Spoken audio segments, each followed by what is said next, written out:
During the toast at my son's wedding, the waiter whispered in my ear, "Don't drink that." I froze and discreetly swapped glasses with my daughter-in-law. 10 minutes later, everyone was shocked at what happened. Subscribe to the channel for more stories like this and comment the city you're watching from. I never imagined that my son's wedding day would become the most terrifying moment of my life. At 66 years old, I thought I had seen everything, experienced every possible emotion a father could feel. I was wrong. The reception hall sparkled with crystal chandeliers and white roses, exactly the kind of elegant affair Scott had always dreamed of. My son looked handsome in his black tuxedo, his dark hair perfectly styled, that confident smile I remembered from his childhood lighting up his face. Beside him, Gianna glowed in her ivory silk gown, her long auburn hair cascaded over her shoulders like a waterfall. They looked perfect together, like something out of a fairy tale. I stood near the head table watching as guests mingled and laughed, champagne glasses clinking in celebration. The photographer moved through the crowd, capturing every smile, every embrace. This was supposed to be one of the happiest days of my life. My only child was marrying a wonderful woman, starting his own family. After losing my wife Margaret 3 years ago to cancer, I had thrown myself into planning this wedding, wanting everything to be perfect for Scott and Gianna. The speeches had gone beautifully. Scott's best man had told embarrassing stories from college that made everyone laugh. Gianna's father had welcomed Scott into their family with tears in his eyes. When it was my turn to speak, I had talked about watching Scott grow from a determined little boy into the successful man he was today. How proud Margaret would have been to see this moment. Now came the traditional champagne toast, the final celebration before the couple would cut the cake and dance their first dance as husband and wife. The servers moved efficiently through the crowd, ensuring every guest had a fresh glass of the expensive Dom Perignon I had insisted on ordering. Nothing but the best for my son's wedding. I reached for my glass from the silver tray a young server offered me. He was probably in his early 20s, with nervous eyes and slightly trembling hands. As I lifted the crystal flute, he leaned closer, pretending to adjust the napkins on his tray. "Don't drink that," he whispered so quietly I almost didn't catch the words. His voice was urgent, frightened. I froze, the glass halfway to my lips. "What did you say?"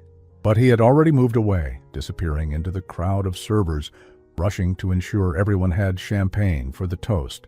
I stood there, confused and suddenly cold, despite the warm June evening. The glass felt heavy in my hand, the golden liquid inside looking innocent enough, tiny bubbles rising to the surface like they always did. My heart began to race. What had he meant? Was this some kind of joke, a prank? But the fear in his eyes had been real, unmistakable. Scott appeared at the front of the room, tapping his knife against his champagne flute to get everyone's attention. The room gradually quieted, all eyes turning toward the happy couple. "Thank you all for being here tonight," Scott began, his voice carrying clearly across the reception hall. "Gianna and I are overwhelmed by the love and support you've shown us." I looked down at my glass again, then around the room. Everyone else was holding identical flutes, the same golden champagne, the same elegant crystal. What made mine different? Why had that young man warned me? Then I remembered something that made my blood run cold. Just last month, Gianna had mentioned updating her life insurance policy. She had laughed about it, saying it was just responsible planning for newlyweds. The policy was substantial, nearly $500,000, with Scott as the sole beneficiary. At the time, I had thought it was smart, practical thinking. My hands were shaking now as Scott continued his speech, talking about new beginnings and lifelong love. I caught Gianna's eye across the room. She was smiling, but there was something in her expression I couldn't quite read. Nervousness, maybe, or anticipation. "So please, everyone, raise your glasses," Scott said, lifting his own champagne high in the air. "To my beautiful wife, Gianna, and to our future together." The room erupted in a chorus of cheers, and to Scott and Gianna. Everyone began to lift their glasses to their lips. I watched in horror as Gianna raised hers, that same innocent-looking champagne that the server had warned me about. Without thinking, I moved quickly toward her. In the chaos of the toast, with everyone focused on the happy couple, I managed to get close enough to accidentally bump into Gianna, causing our glasses to switch hands in what looked like a clumsy mishap. "Oh, I'm so sorry, sweetheart," I said loudly enough for nearby guests to hear. "How clumsy of me." She laughed, that musical laugh I had grown to love over the past 2 years. "Don't worry about it, Donald. It's just champagne. Just champagne." The words echoed in my mind as I watched her raise what had been my glass to her lips. Everyone around us was drinking, celebrating, completely oblivious to whatever danger might be lurking in those innocent-looking bubbles. Gianna took a large sip, then another. She smiled at me, then turned to acknowledge someone calling her name from across the room. I stood frozen, watching her every movement, waiting for something to happen, praying that the server had been wrong, that this was all some terrible misunderstanding. 5 minutes passed, then 10. The celebration continued around us, guests chatting and laughing, completely unaware that anything was wrong. Maybe I had imagined the whole thing. Maybe that young man had been confused or playing some cruel joke. Then Gianna stumbled. It was subtle at first, just a slight loss of balance as she turned to face another well-wisher. But I was watching her carefully, and I saw the confusion that flashed across her face, the way her hand went to her forehead as if fighting off a sudden headache.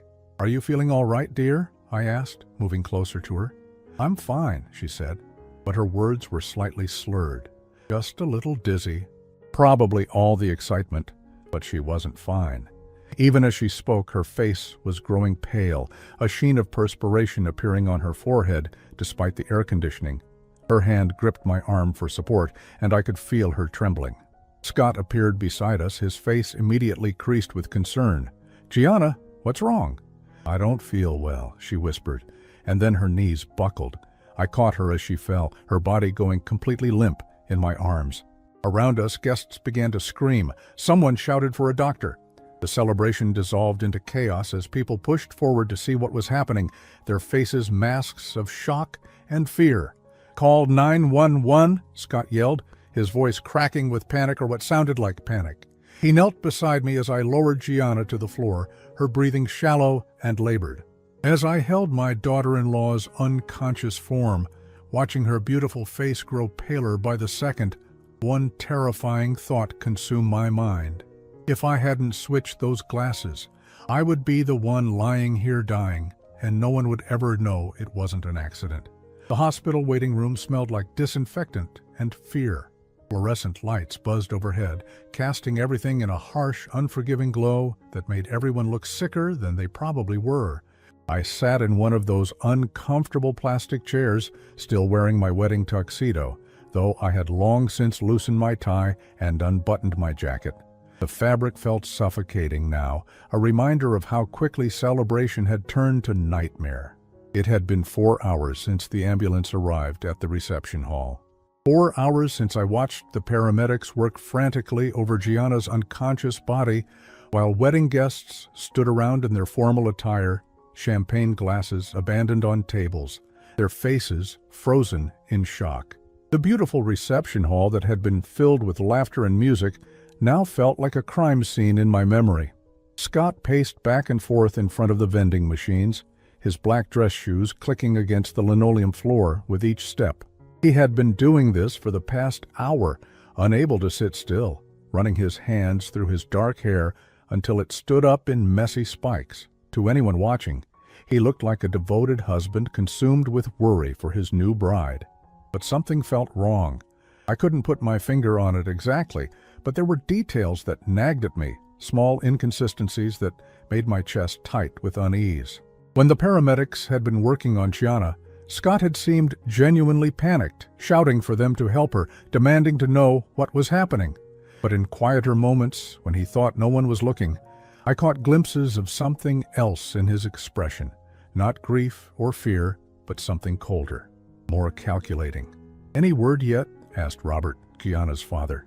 He was a large man in his early 70s, with gray hair and kind eyes that were now red-rimmed from crying. He had been devastated when Gianna collapsed, more emotional than I had expected from someone I barely knew. His wife, Helen, sat beside him, clutching a tissue and occasionally letting out small, heartbroken sobs. "The doctors are still running tests," Scott replied, his voice hoarse from stress, or what sounded like stress. "They said it could be food poisoning, or maybe she had some kind of allergic reaction. They won't know for sure until they get the blood work back." Food poisoning. The explanation felt hollow, inadequate. I had eaten the same food as everyone else at the reception, from the same kitchen, served by the same staff. So had the other 150 guests. If it was food poisoning, why was Gianna the only one affected? More troubling was the fact that the young server who had warned me had vanished completely. When I asked the catering manager about him during the chaos at the reception hall, she had looked confused. She insisted that all her staff were accounted for, that no one matching his description worked for her company. But I knew what I had seen, what I had heard. That whispered warning had saved my life. A group of wedding guests had followed us to the hospital and were now gathered in the far corner of the waiting room. Scott's college friends, some of Gianna's co-workers, a few family members who had traveled from out of state. They spoke in hushed tones, occasionally glancing in our direction with expressions of sympathy and concern. But I noticed something else. Every so often, one of Scott's friends would approach him, whispering something in his ear before quickly walking away. These weren't conversations about Gianna's condition or offers of support. They were brief, secretive exchanges that made Scott nod curtly before resuming his pacing. "Donald," Helen said softly, drawing my attention back to Gianna's parents. "What exactly happened? I mean, one minute she was fine, laughing and talking, and then—" "She just collapsed," I said, the words feeling heavy on my tongue. I didn't mention the switched glasses, the mysterious warning. Not yet, not until I understood what was really happening here. "It was very sudden," Robert shook his head. "She's never been sick a day in her life. Strong as a horse, that girl." "This doesn't make any sense." It didn't make sense? Unless someone had wanted it to happen. I watched Scott as he pulled out his phone and stepped away from our group, moving toward the hospital entrance where he could speak privately. The call lasted maybe 2 minutes, but I saw his body language change during the conversation. His shoulders relaxed slightly, and when he returned, there was something different in his demeanor. Relief, maybe, or satisfaction. "Who was that?" I asked casually. "My boss," Scott replied quickly. "I needed to let him know I won't be in tomorrow. Family emergency and all that." But it was Sunday night. Scott worked for a marketing firm that wasn't open on Mondays until 9 in the morning. Why would his boss be taking calls at nearly midnight on a weekend? Another detail that didn't fit. Dr. Martinez appeared at the entrance to the waiting area, still wearing green surgical scrubs. She was a small woman with graying hair pulled back in a neat bun, and her expression was professionally neutral in that way doctors have when they're about to deliver news that could go either way. We all stood immediately, forming a semicircle around her like mourners at a funeral. "Mrs. Coleman is stable," she began, and I felt collective relief wash over our group. "She's conscious now and asking for her husband." Scott stepped forward eagerly. "Can I see her?" "In just a moment. I need to speak with the family first about her condition." Dr. Martinez looked at each of us seriously. "Mrs. Coleman appears to have ingested something that caused severe gastric distress and temporary neurological symptoms. We're still waiting on some test results, but it seems she's going to make a full recovery." "What kind of something?"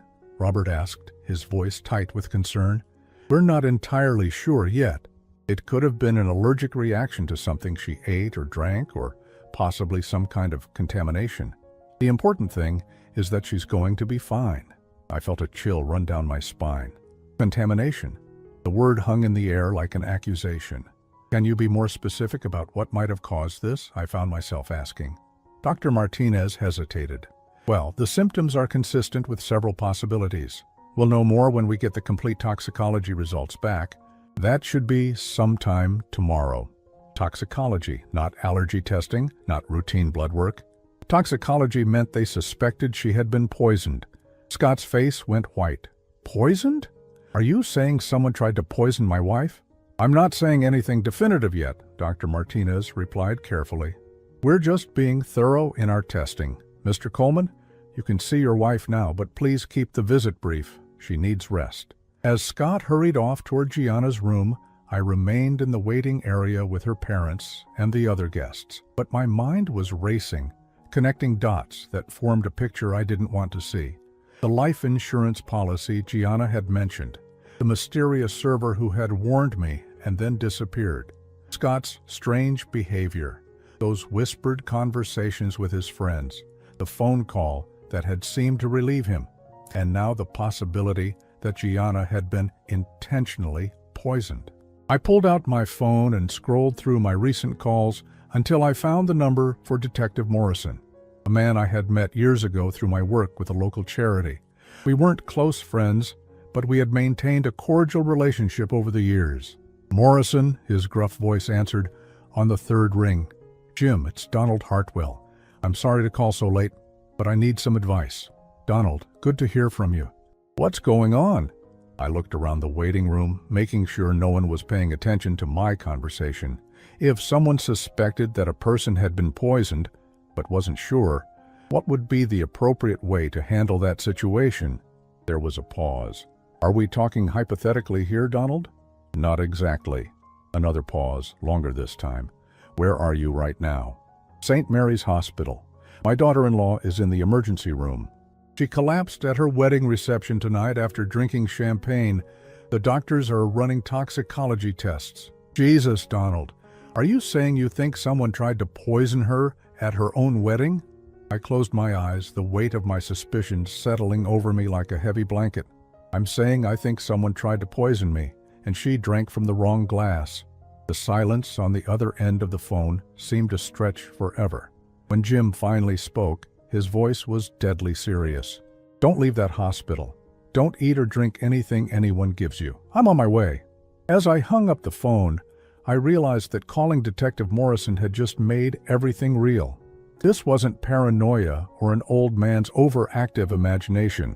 My son's wedding day had been the scene of an attempted murder, and if that young server hadn't warned me, I would be the one lying in a hospital bed right now.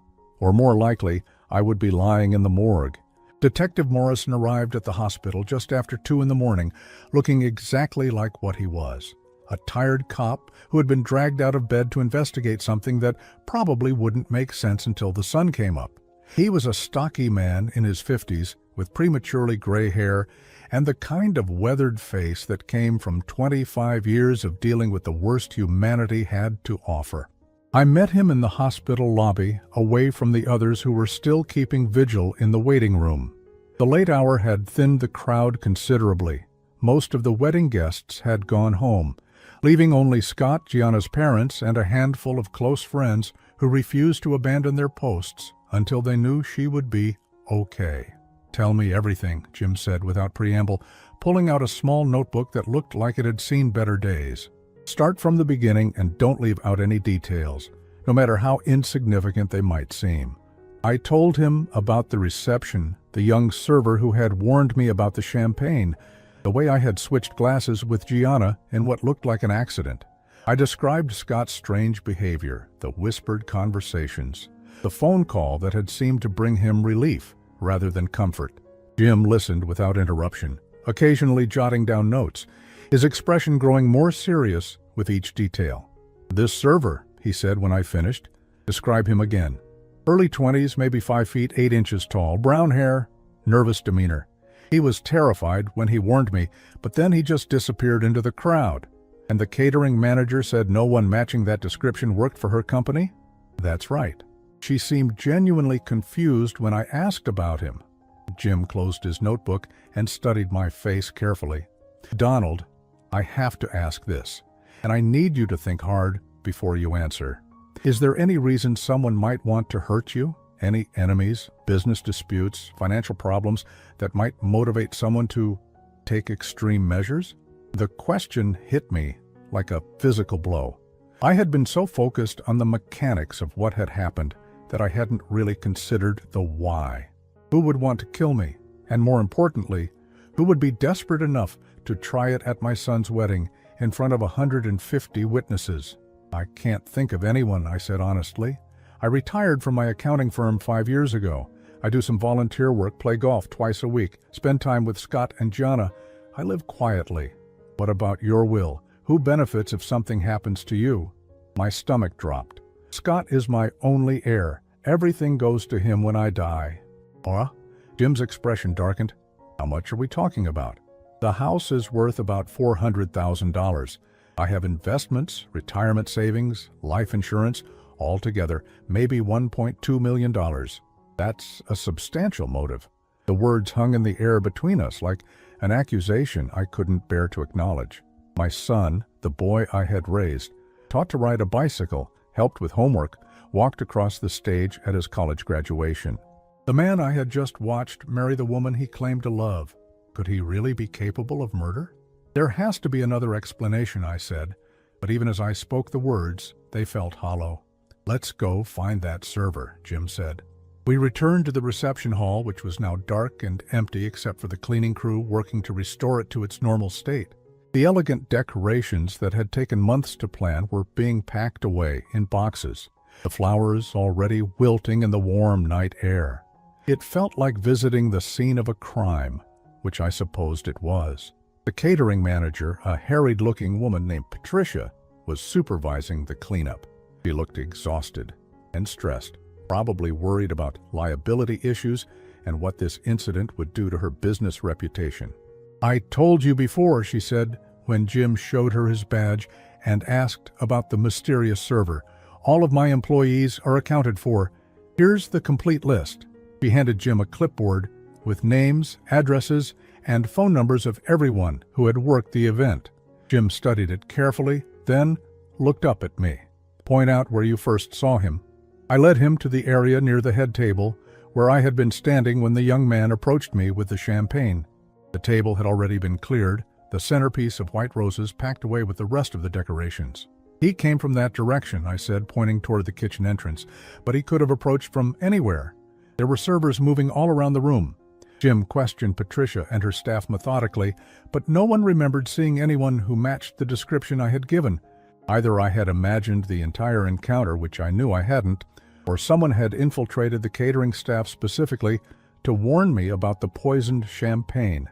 We need to talk to your son, Jim said as we walked back to the hospital. The drive was silent, both of us lost in our own thoughts. I kept trying to find alternative explanations, ways to interpret what had happened that didn't involve Scott planning to murder his own father. Maybe the champagne had been contaminated accidentally. Maybe the server had been confused, warned me about the wrong glass. Maybe this was all just a terrible coincidence. But deep down, I knew better. Too many pieces fit together too neatly for this to be random chance. We found Scott in Gianna's hospital room, sitting beside her bed, holding her hand. She was awake but looked pale and exhausted. Her wedding makeup long since washed away, her hair pulled back in a simple ponytail. She looked young and vulnerable in the hospital gown, nothing like the radiant bride she had been just hours earlier. "How are you feeling, sweetheart?" I asked as we entered the room. "Better," she said, with a weak smile. "The nausea is mostly gone, and my head doesn't hurt anymore. The doctor says I can probably go home tomorrow." Scott looked up at us, and I searched his face for any sign of guilt or deception. He looked tired and worried, exactly like a man who had just watched his new wife nearly die. But there was something in his eyes when he saw Detective Morrison, a flash of wariness that disappeared so quickly I almost missed it. "Scott," I said carefully, "this is Detective Morrison. He's an old friend of mine. He wanted to make sure the police have all the information they need about what happened tonight." "Of course," Scott said, standing and extending his hand to Jim. "Anything I can do to help?" Jim shook his hand, but I noticed he studied Scott's face intently during the introduction. "I just have a few routine questions, nothing to worry about." For the next 20 minutes, Jim questioned Scott about the events of the evening. When had he last seen Gianna before she collapsed? Had she eaten or drunk anything unusual? Did she have any enemies, anyone who might want to hurt her? Scott answered everything calmly and cooperatively, playing the role of the concerned husband perfectly, too perfectly. "One more question," Jim said as he prepared to leave. I understand your wife recently took out a substantial life insurance policy? Scott's face went rigid. What does that have to do with anything? Just trying to understand the complete picture. When did she purchase the policy? About a month ago, Gianna answered from the bed, her voice weak but clear. It was Scott's idea. He said it was important for married couples to protect each other financially. Jim nodded neutrally. And the beneficiary? Scott, of course, Gianna said. We're married. How much coverage did you purchase? Scott's jaw tightened. I don't see how that's relevant to what happened tonight. $500,000, Gianna said, either not noticing her husband's discomfort or choosing to ignore it. Scott handled all the paperwork. He said it was a good investment in our future. Jim made a note in his book, then looked directly at Scott. That's quite a substantial policy for a young couple. We wanted to be responsible, Scott replied, but there was an edge to his voice now. As we left the hospital room, Jim pulled me aside in the corridor. Donald, I need you to listen to me very carefully. That young man in there is lying about something. I've been doing this long enough to know when someone isn't telling the complete truth. My heart was pounding so hard I could hear it in my ears. What do you think happened? I think someone tried to kill you tonight, and your son knows more about it than he's letting on. The question is whether he was involved in planning it or if he's just trying to protect someone who was. The words hit me like a sledgehammer to the chest. Even hearing someone else voice my fears didn't make them easier to bear. What do I do? Jim put his hand on my shoulder, his expression grim. You go home, you lock your doors, and you don't eat or drink anything that hasn't come directly from your own kitchen. And, Donald, don't tell anyone about this conversation. Not your son, not anyone. If I'm right about what happened tonight, your life could still be in danger. As I drove home through the empty streets, Jim's warning echoed in my mind. I had raised Scott from infancy, changed his diapers, taught him right from wrong, been there for every important moment of his life. The idea that he might be capable of murdering his own father for money was almost impossible to comprehend. But as I pulled into my driveway and saw the lights still on in my house, lights I was certain I'd turned off before leaving for the wedding, I realized that comprehension and reality were two very different things. Someone had been in my house while I was at the hospital, and the only person besides me who had a key was Scott. I sat in my car in the driveway for nearly 10 minutes, staring at those lights that shouldn't have been on, trying to convince myself there was an innocent explanation. Maybe I had forgotten to turn them off in my excitement about the wedding. Maybe there had been a power outage and they had come back on automatically. Maybe I was just an old man whose memory wasn't as sharp as it used to be. But I knew better. I had lived in this house for 38 years, and I had the same routine every time I left. Check the stove, set the security system, turn off all the lights except the small lamp in the front window. It was automatic, ingrained in me through decades of repetition. Someone had been inside my home. I called Jim Morrison from my car, speaking quietly, even though there was no one around to hear me. The lights are on in my house, I said when he answered. I know I turned them off before I left for the wedding. Don't go inside, he said immediately. I'm sending a patrol car over right now. 20 minutes later, 2 police officers arrived and did a thorough search of my house while I waited on the front porch. They found no signs of forced entry, nothing obviously disturbed or stolen, but there were subtle indicators that someone had been there. A kitchen drawer that wasn't quite closed all the way. A book on my nightstand that was facing the wrong direction. Small things that only someone who lived there would notice. Whoever it was had a key, Officer Rodriguez told me as they finished their search. The security system was disarmed properly, no signs of tampering. They knew the code. My security code was my late wife's birthday. The only person who knew it besides me was Scott. After the police left, I sat alone in my living room staring at the walls covered with family photographs. Scott as a baby in Margaret's arms. Scott's first day of school, gap-toothed and grinning. High school graduation, college graduation, the day he got his first job at the marketing firm. A lifetime of memories, a relationship built on love and trust and shared experiences. Had it all been a lie? I picked up one of the photographs, a picture of Scott and me from last Christmas. We were both smiling, his arm around my shoulder, looking like any normal father and son, enjoying the holidays together. But now I studied his expression more carefully, searching for signs of deception, for clues I might have missed. Had he been planning this even then?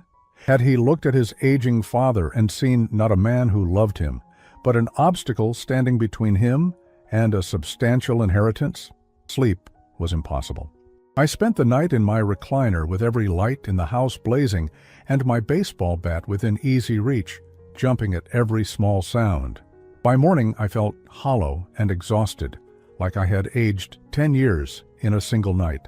Scott called at 8:30, his voice cheerful and normal. "Dad, good news. Gianna's being released from the hospital this morning. The doctors say she's going to be fine." "That's wonderful," I managed to say, though the words felt like sandpaper in my throat. "Listen, we were thinking of stopping by to pick up some of her things. She left a few items at your house last week when she was helping you organize Mom's jewelry. Would that be okay?" The request seemed innocent enough, but something about it made my skin crawl. Why did they need to come today? Why couldn't it wait until Gianna was feeling stronger? "Of course," I said, because refusing would have seemed suspicious. "What time were you thinking?" "Maybe around noon. We don't want to impose, but Gianna really wants to get settled back at home. I'll be here." After I hung up, I realized that Scott had just told me exactly when he would be coming to my house. If he had been planning to hurt me, would he really announce his visit in advance? Unless he was counting on me to trust him, to let my guard down because he was my son, and I would never suspect him of wanting to harm me. I spent the morning making preparations. I called Jim Morrison and told him about the planned visit. I set my phone to automatically record any conversations. I even wrote a letter explaining my suspicions and sealed it in an envelope, leaving it on my desk where it would be easily found if anything happened to me. At exactly 12:15, Scott's silver sedan pulled into my driveway. Through the front window, I watched him help Gianna out of the passenger seat. She moved slowly, still recovering from whatever had been in that champagne, leaning on Scott's arm for support. They looked like any young couple dealing with a health scare, concerned for each other and grateful to be together. If Scott was a would-be murderer, he was also an exceptional actor. "Dad," Scott called out as they came through the front door. "Thanks for letting us come over." "How are you feeling, sweetheart?" I asked Gianna, giving her a gentle hug. She felt frail in my arms, smaller than usual. "Much better," she said with a smile that didn't quite reach her eyes. "Still a little tired, but the doctors say that's normal." "Have they figured out what made you sick?" "Some kind of contamination in the champagne," Scott answered quickly. "The lab results aren't back yet, but that's what they think happened." "Contamination, not poisoning." Interesting how he phrased it. "That's terrible," I said.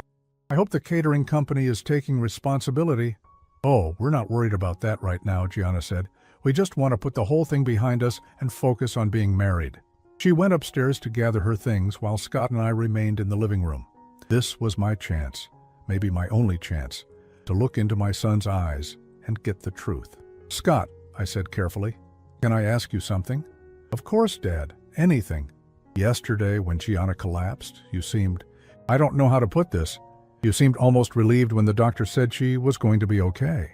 His expression didn't change, but I saw something flicker behind his eyes. "Of course I was relieved. She's my wife." "That's not what I meant. You seemed relieved before the doctor spoke, like you already knew she wasn't going to die." The silence stretched between us for what felt like an eternity.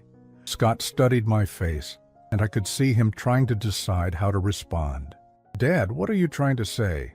"I'm trying to understand what happened at your wedding. I'm trying to understand why someone would want to poison the champagne and why they would know exactly how much to use so it wouldn't be fatal." Scott went very still. "You think someone did this on purpose?" "I know someone did this on purpose. The question is who?" Another long silence. When Scott finally spoke, his voice was different, older. "You're getting paranoid in your old age, Dad. Maybe you should consider seeing a doctor." The casual cruelty of the comment hit me like a slap. This wasn't the son I had raised. This was a stranger wearing his face. Scott, I need you to tell me the truth. Were you involved in what happened to Gianna? He laughed, but there was no humor in it. Are you seriously asking if I tried to poison my own wife? I'm asking if you tried to poison me. The words hung in the air between us like a physical barrier. Scott's face went through several emotions in rapid succession: shock, anger, calculation, and finally something that looked almost like admiration. You're smarter than I gave you credit for, he said quietly. My heart stopped. So it's true. It was supposed to be quick, he said, his voice matter-of-fact, as if he were discussing the weather. Painless. You would have just gone to sleep during the toast, and everyone would have thought it was a heart attack. Stress from the wedding, the emotion of seeing your only child get married, no one would have questioned it. I felt like I was falling into an abyss. Why? Because I need the money, Dad. My business is failing. I owe people who don't take no for an answer. Gianna doesn't know about any of it, and I need to keep it that way. So you decided to murder your father? He shrugged. You're 66 years old. You've had a good life. The money would do me more good than it's doing sitting in your investment accounts.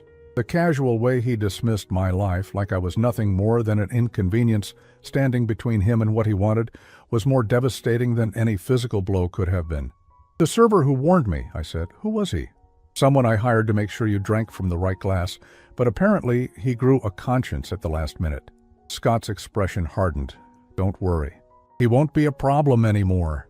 The implication in those words made my blood run cold. What did you do to him?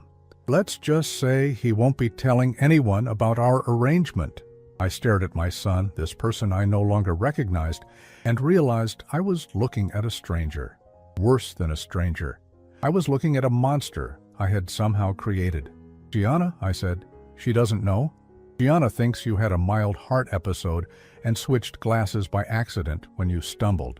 She has no idea the champagne was meant for you, and she never will. What happens now? Scott studied me for a long moment, like a scientist examining an interesting specimen. Now we have a problem, because you know the truth, and I can't let you live with that knowledge. The threat was clear, but there was something else in his voice. A sadness, maybe even regret. You're still my father, he said quietly. I don't want to hurt you, but I will if I have to. Upstairs, we could hear Gianna moving around, gathering her belongings, completely unaware that her new husband was threatening to murder his own father in the living room below. There's another way, Scott continued. You could have an accident. Fall down the stairs, maybe. Hit your head in the shower. Natural causes for a man your age. I looked into his eyes and saw no trace of the little boy I had raised, the young man I had been so proud of. There was only calculation now, cold arithmetic that weighed my life against his financial problems and found me wanting. Or, he said, his voice dropping to a whisper, you could make this easy for both of us. Write a new will, leaving everything to me immediately. Then, take a nice long vacation somewhere far away. Permanently. The choice he was offering me was simple: disappear voluntarily or disappear permanently. Either way, Scott would get what he wanted, and I would cease to be a problem. But as I looked at this stranger who wore my son's face, I realized he had made one critical mistake. He had underestimated me, just as he had underestimated that young server's conscience. He thought I was just a frightened old man who would do whatever he demanded to stay alive. He was wrong. The next 3 days were the longest of my life. Scott had given me 48 hours to make my decision, but I had asked for more time, claiming I needed to think about the logistics of disappearing permanently. He had agreed, probably because he thought the extra time would only make me more frightened and compliant. He was wrong about that too. I spent those days playing the role of the dutiful father, acting as if nothing had changed between us. Scott called twice each day to check on me, ostensibly out of concern for my health after the shock of Gianna's collapse, but I knew he was really monitoring me to make sure I wasn't planning anything foolish, like going to the police. What he didn't know was that Detective Morrison and I had been planning extensively. The problem, Jim explained during one of our clandestine meetings at a diner across town, is that we need evidence. His confession to you isn't enough, especially since there were no witnesses and no recording. He threatened me, I said. He as much as admitted to planning murder. But he didn't actually kill anyone. Attempted murder is hard to prove when the intended victim is sitting here drinking coffee, and if we move too quickly, he might decide to eliminate the problem permanently.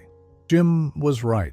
If Scott felt cornered, if he thought I was going to expose him, he might escalate to more direct action.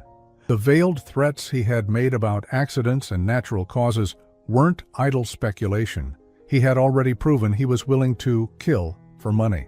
"What about the young man who warned me?" I asked. Scott implied that he had done something to him. "We're still trying to identify him. Without a name or any connection to the catering company, it's like looking for a ghost. But if Scott did hurt him, that's a separate crime we might be able to prove." The weight of that possibility sat heavy on my chest. Someone had risked their life to save mine, and they might have paid the ultimate price for their conscience. "There's another problem," Jim continued. "Gianna, she's completely innocent in all of this, but she's also Scott's wife now.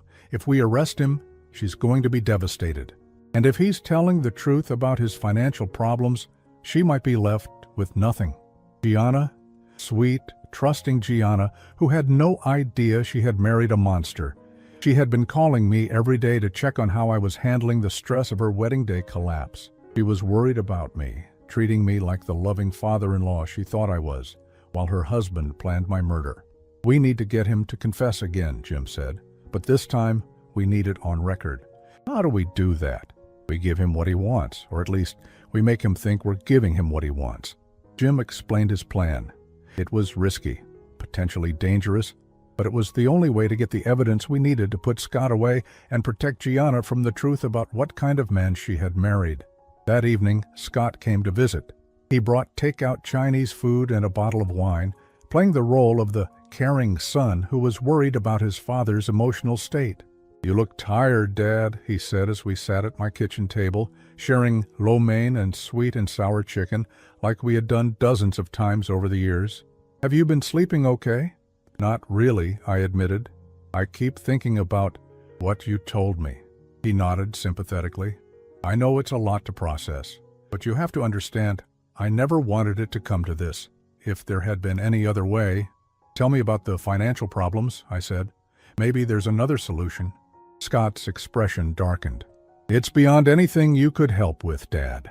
I owe $200,000 to people who break legs first and ask questions later. My marketing firm is 3 months behind on rent. I took out loans against everything I own, including the house Gianna thinks is paid off. Gambling, bad investments, cryptocurrency, day trading, a few business ventures that didn't pan out. I thought I could make it back quickly, but everything I touched turned to poison." Mike, the irony of his word choice wasn't lost on me. "Gianna doesn't know any of this? She thinks we're financially secure. She talks about wanting to start a family right away, maybe buying a bigger house in a few years. If she knew the truth," he shook his head, "it would destroy her." For a moment I almost felt sorry for him, almost. Then I remembered the casual way he had threatened my life, the cold calculation in his eyes when he had offered me the choice between disappearing and dying. "There's something else I need to know," I said carefully. "The young man who warned me at the wedding. What happened to him?" Scott's jaw tightened. "That wasn't supposed to happen. Marcus was just supposed to make sure you got the right glass. I paid him $5,000 for what should have been the easiest job in the world." "Marcus, you know his name?" "Marcus Chen. I found him through some people I know, guys who do odd jobs for cash and don't ask questions. But when the moment came, he couldn't go through with it." "So what did you do?" Scott was quiet for a long time, staring at his plate of half-eaten food. When he looked up, his eyes were empty. "I took care of it." The words hit me like ice water. "You killed him." I defended myself. He was going to go to the police, expose everything. He would have destroyed my marriage, sent me to prison, ruined Gianna's life. I couldn't let that happen. I felt sick. This young man, this Marcus Chen who had risked everything to save my life, was dead because of his conscience. "How?" I managed to ask. "It was supposed to look like a robbery gone wrong." Marcus lived alone in a bad neighborhood, dealt drugs on the side to make ends meet. These things happen all the time.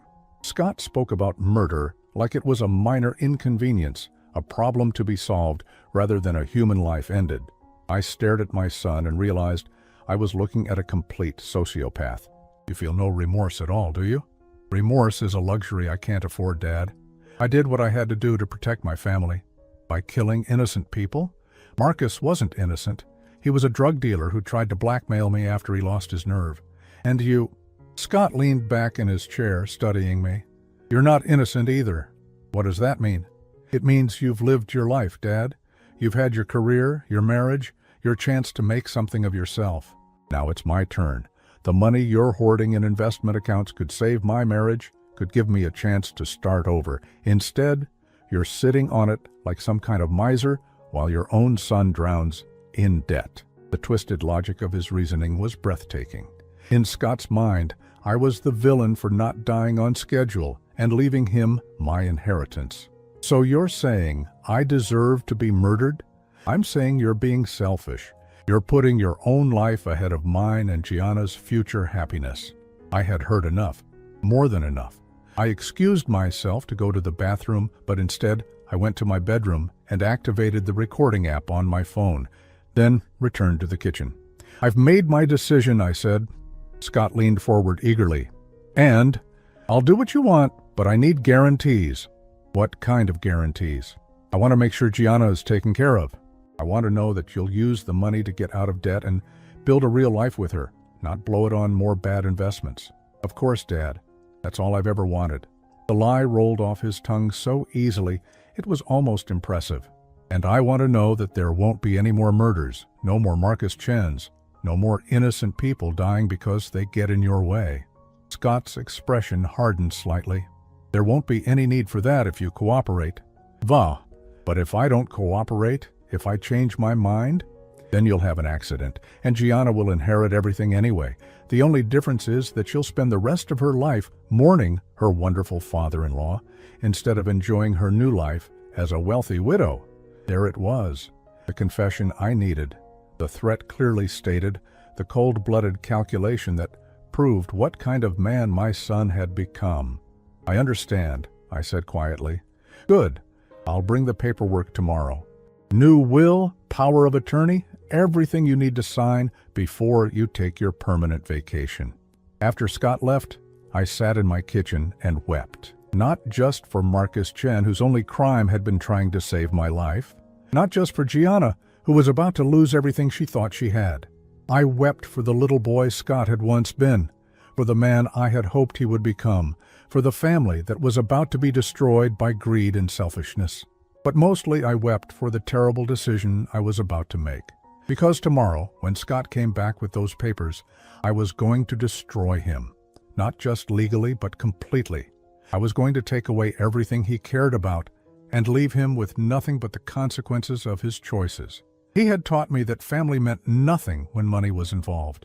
Tomorrow I was going to teach him what that lesson actually cost. The recording on my phone contained everything the police would need to arrest him for attempted murder and conspiracy. Jim Morrison was waiting for my call to set the trap in motion. By tomorrow night, Scott would be in jail, and Gianna would know the truth about the man she had married. It would destroy her world, but it was the only way to save her life, because I knew now that Scott wouldn't stop with me. Once he had tasted murder, once he realized how easy it was to eliminate problems permanently, he would use that solution again and again. Gianna's life insurance policy was just the beginning. The next morning arrived gray and cold, matching my mood as I prepared for what would be the most difficult day of my life. Detective Morrison had positioned unmarked cars around my neighborhood, and I wore a wire under my shirt that would record every word of my final conversation with Scott. But as I sat drinking coffee and watching the sun struggle through the overcast sky, I found myself changing the plan. Scott arrived at 10:30, carrying a leather briefcase that contained the legal documents that would transfer my entire estate to him. He looked confident, almost cheerful, like a man who had solved all his problems. "Good morning, Dad," he said, giving me the same hug he had given me countless times over the years. The casual affection felt like poison, now that I knew what lay beneath it. "Are you ready to take care of this?" I nodded, gesturing toward the dining room table, where I had set out pens and a notary stamp I had borrowed from my neighbor, a retired lawyer who thought I was updating some routine paperwork. Scott spread the documents across the table with the efficiency of someone who had planned this moment carefully. New will, power of attorney, transfer of property deeds, even a letter of resignation from the board of the local charity I had served on for 15 years.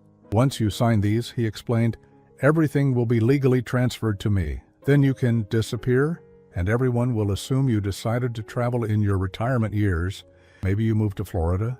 Maybe you took that cruise around the world you always talked about with Mom. People will understand. And if they don't, if someone gets suspicious about my sudden departure, then you'll send occasional postcards, email updates about how much you're enjoying your new life. Technology makes it easy to maintain the illusion of being alive when you're not. The casual way he discussed my fictional death was chilling. He had thought of everything, planned every detail of how to make me disappear without anyone asking inconvenient questions. What about Gianna? She'll wonder why I left without saying goodbye. I'll tell her you were embarrassed about your heart episode at the wedding, that you didn't want to burden us with an aging father's health problems. She'll understand. She loves you, but she loves me more. I picked up the first document, a new will that left everything to Scott with no conditions or restrictions. My signature on this paper would make him wealthy enough to pay off his debts and start fresh. Before I sign, I said, I need to ask you something. Scott looked wary. What? Why didn't you just ask me for help?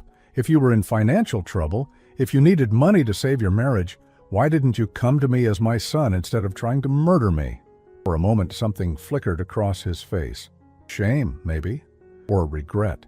But it disappeared quickly, replaced by that cold calculation I had come to recognize. Because you would have said no, he said simply. You would have lectured me about responsibility and consequences. You would have made me grovel and beg and promise to change my ways. And even if you eventually agreed to help, it wouldn't have been enough. You would have given me just enough to survive, not enough to really live. So you decided I didn't deserve to live at all. I decided that your death could solve all my problems, while your continued life would only make them worse. The honesty was brutal, but it was also exactly what I needed to hear. This wasn't a moment of desperation or temporary insanity. This was who Scott really was, a man who could weigh his father's life against his own convenience and find it wanting. I signed the will. Then I signed the power of attorney documents, the property transfers, everything that would make Scott wealthy and make me legally dead. He watched each signature with growing satisfaction, like a man watching his investments mature. There's one more thing, I said after I had signed the last document. What? I want to say goodbye to Gianna, not in person, but I want to write her a letter explaining why I'm leaving. She deserves that much. Scott considered this, probably weighing the risks against the benefits of keeping Gianna emotionally satisfied. Nothing that would make her suspicious, he said finally. Just a simple explanation that you've decided to travel and don't want to be a burden. Of course. I went to my desk and wrote a letter to Gianna, but it wasn't the letter Scott expected. Instead, I wrote the truth, all of it. The poisoned champagne, the switched glasses, Scott's confession, the murder of Marcus Chen, the threats against my life. I told her everything, including how much I loved her and how sorry I was that she had married a monster. I sealed the letter in an envelope with her name on it, then returned to the dining room where Scott was organizing the signed documents in his briefcase. Here, I said, handing him the sealed envelope. Give this to her after I'm gone. He tucked it into his jacket pocket without looking at it. I will. But I knew he wouldn't. Scott would never give Gianna that letter, because he would never risk her learning the truth about him. The letter would disappear, probably burned or shredded, and Gianna would spend the rest of her life believing I had simply abandoned the family without explanation. That was exactly what I was counting on. So what happens now? I asked. Now you pack a small bag and leave.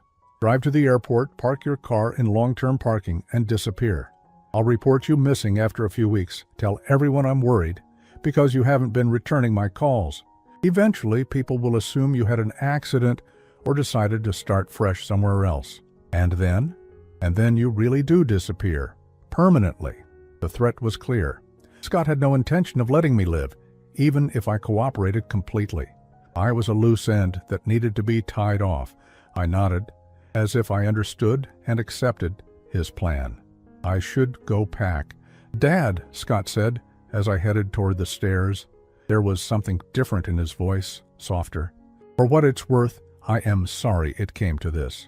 You're a good father. You deserve better than this." I turned to look at him, this stranger who had once been my son. "Yes," I said quietly, "I do." An hour later, I loaded a small suitcase into my car and drove away from the house I had shared with Margaret for nearly 4 decades. Scott watched from the front window, probably making sure I actually left, probably already planning how to explain my sudden departure to Gianna and the rest of our friends and family. But I didn't drive to the airport. Instead, I drove to Detective Morrison's office, where I turned over the recordings of Scott's confessions and the evidence of his threats against my life. "Are you sure about this?" Jim asked as he prepared the arrest warrant. "Once we move forward, there's no going back. Scott will go to prison. Gianna will lose everything, and your family will be destroyed." "My family was destroyed the moment Scott decided to murder me for money," I said.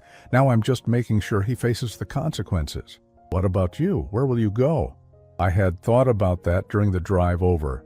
The legal documents Scott had forced me to sign were invalid because they had been obtained under duress, but it would take time to sort out the legal mess. In the meantime, I would need to disappear just as Scott had demanded, but for different reasons. "I have a sister in Oregon I haven't seen in years," I said. "Maybe it's time to visit." 3 hours later, Scott was arrested at his home on charges of attempted murder, conspiracy, and the murder of Marcus Chen. The evidence was overwhelming. The recordings, the forged documents, the financial records that showed his desperate situation. He would spend the rest of his life in prison. I wasn't there to see it happen. By the time the police knocked on his door, I was already 500 miles away, driving through the mountains toward a new life I had never planned but somehow needed. Gianna called me that night, sobbing hysterically. The police had told her everything, played the recordings, shown her the evidence of what her husband had planned. Her world had collapsed in a single afternoon. "I'm so sorry," she kept saying. "I had no idea. I would never have married him if I had known." "I know, sweetheart," I said gently. "This isn't your fault. But what about you? Are you really leaving? Are you really not coming back?" I looked out the motel window at the unfamiliar landscape, the mountains and forests that would be my new home. "I think it's for the best. Too many painful memories now." "I love you," she whispered. "You saved my life by switching those glasses. You saved me from spending my life married to a murderer." "You saved yourself, Gianna, by being the kind of person who could never be part of something like this." 6 months later, I was settled in a small coastal town in Oregon, living quietly under my own name in a cottage that overlooked the ocean. The legal mess had been sorted out, my assets returned to me, my identity restored. Scott had been sentenced to life in prison without parole for the murder of Marcus Chen, with additional time for the attempted murder charges. Gianna had divorced him immediately and moved back to live with her parents while she rebuilt her life. We talked occasionally, carefully avoiding any mention of Scott or the wedding that had brought us all together. She was seeing a therapist, trying to heal from the trauma of learning that her husband had been a monster. I was healing too, in my own way. The betrayal by my own son had cut deeper than any physical wound could have. But there was also a strange kind of peace in finally knowing the truth. No more wondering why Scott seemed distant sometimes. No more making excuses for behavior that had never quite made sense. The hardest part was the loneliness. I had lost not just a son, but the future I had imagined we would share. There would be no grandchildren, no family holidays, no growing old surrounded by the people I loved. But there was also freedom. Freedom from fear, from manipulation, from the toxic relationship that had been poisoning my life without my even realizing it. For the first time in years, I could sleep peacefully, knowing that no one was planning to hurt me, that no one saw my continued existence as an obstacle to their happiness. I started volunteering at a local animal shelter, finding comfort in caring for creatures who had also been abandoned by the families that were supposed to love them. I learned to sail, something I had always wanted to try but never had time for. I made new friends who knew nothing about my past, who accepted me simply as Donald, the quiet, retired man who lived by the ocean and always had time to help with community projects. Sometimes I wondered if I could have handled things differently, if there had been some way to save Scott from himself, but I knew better. The person who had threatened my life, who had murdered Marcus Chen without remorse, who had been willing to destroy Gianna's life to cover his crimes, that person had always been there inside my son. I had just refused to see it. On the first anniversary of what should have been Scott and Gianna's wedding, I received a letter from her. She was engaged again, this time to a man she had met in her therapy group, someone who understood what it meant to rebuild your life after betrayal. She was happy, she said, truly happy for the first time in years. She thanked me again for saving her life, not just by switching the champagne glasses, but by having the courage to expose Scott for what he really was. She hoped I was finding peace in my new life. I was. Standing on my deck that evening, watching the sun set over the Pacific Ocean, I felt something I hadn't experienced in years. Contentment. Not happiness exactly, but a deep, quiet satisfaction with the choices I had made. I had lost a son, but I had saved an innocent woman from a lifetime of deception and eventual murder. I had lost a family, but I had gained the freedom to live without fear. I had lost everything I thought mattered, but I had discovered that what actually mattered was much simpler: integrity, courage, and the strength to do the right thing, even when it cost everything. The ocean stretched endlessly before me, full of possibilities I was only beginning to explore. For the first time in my 67 years, I was truly free to become whoever I was meant to be. And that, I realized, was worth more than any inheritance could ever be.